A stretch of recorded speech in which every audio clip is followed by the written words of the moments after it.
जी commerce के students, बेटा topic करा रहा हूँ आपको मैं। टॉपिक का नाम है रिबेट। इसको एग्जांपल से समझते हैं। एग्जांपल क्या है, ध्यान से सुनो बेटा। मान के चलो आपका शर्ट्स का काम है, ठीक है, और आप शर्ट्स आपने सेल करी, होलसेल में सेल करी, मान के चलो, ठीक है। अब आपने सेल करी, जिसको आपने सेल करी है वो कुछ शर्ट्स 15 से 20 शर्ट्स, मान के चलो 20 शर्ट्स वो वापस लेके आता है कि भाई इसके बटन ख़राब है, इसका कुछ एक डिफेक्टिव है, इसमें कुछ मार्क हो रखा है। तो अब आप क्या कहोगे, भाई ये शर्ट्स तो वापस लूँगा नहीं मैं, रिफ़ंड करता नहीं हूँ मैं पैसे। तो एक काम करो भाई, कितने की शर्ट थी ये, ली दी थी मैंने, वो कहेगा 500 की शर्ट थी, ठीक है, 500 की एक शर्ट थी।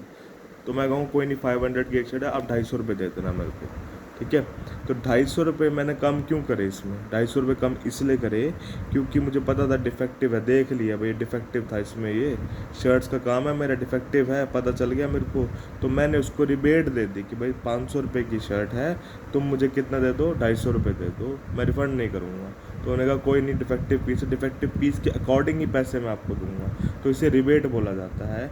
रिबेट बेटे आपके पास जर्नल एंट्री में भी आ जाता है और कहीं ना कहीं जगह आपके पास यूज़ हो जाता है, बट इसका मीनिंग आपको पता होना चाहिए। मीनिंग आपको एग्जांपल से समझा दिया है। रिबेट का मतलब यही होता है कि जो आप जैसा आप डिस्क्राइब कर रहे हो अपने प्रोडक्ट को, वैसा अगर नहीं मिलता उसको, तो आप रिबेट दे सकते हो उसको। वो आप उसमें कि कमी हो जाएगी पैसे की, भाई आप इतने कम दे देना पैसे, तो इसे कहते हैं रिबेट। इसकी भी जर्नल एंट्री होती है, सब चीज़ होता है बेटे। तो सब चीज़ आपको एक एक करके मैं बताता जाऊँगा और आपको जर्नल एंट्री बताता जाऊँगा कैसे करनी है।